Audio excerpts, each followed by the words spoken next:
Hindi kayo guys dito mapapahiya kapag ito yung regalo nyo guys. Ang ganda kasi talaga niya. Tingnan nyo naman, no? Ang smooth lang nung dito niya guys. Ayan. Tingnan nyo.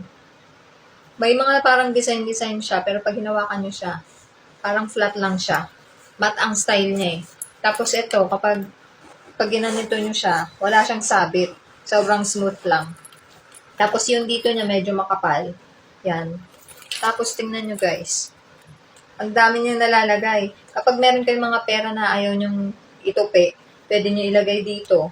Tapos dito, yung mga gusto nyo, halimbawa, kung gusto nyo naka-organize, yung ibang, halimbawa, tagbe-20, tagbe-100, kung may mga 1,000 kayo or 500, pag-iwalayan ninyo, pwede. Tapos yung cellphone ninyo, kasyang-kasya din dito. Ito nga guys, malaki na to eh, pero nagkasya pa rin siya. Ayan o.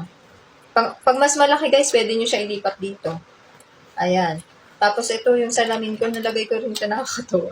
Kasi di ba minsan hirap tayo pati sa salamin kung saan natin lalagay. Kasi kadalasan ng lagayan ng salamin, bulky. Kapag gusto niya naman yung parang flat lang siya, pag nadaganan naman, sigurado masisira dahil parang mga tela lang yung lagayan niya. Dito hindi. Hindi basta-basta masisira yan guys. Oh. Tapos ito, ang pagandaan pa nito, meron din talaga siya para sa card.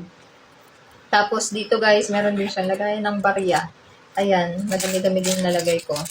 Pero madami pa siyang space. Tapos meron siyang zipper, kaya kahit magkabali-baligtad siyang ganito, hindi kakalat yung barya nyo sa loob. Ang ganda guys, depende na lang sa inyo kung ano mga gusto nyo ilagay dito. Pwede rin kung may pocket wifi kayo, pwede dito guys.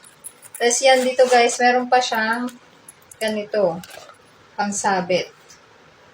O diba?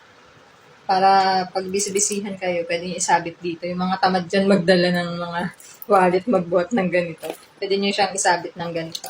Sobrang ganda ng quality guys. Nagulat nga ako nung nakita ko to yung dumating sa akin. Ayun, tingnan nyo. Sobrang ganda, leather siya. Yan lang, lalagay ko na lang guys sa yellow basket kung makita ko siya dito. Bye!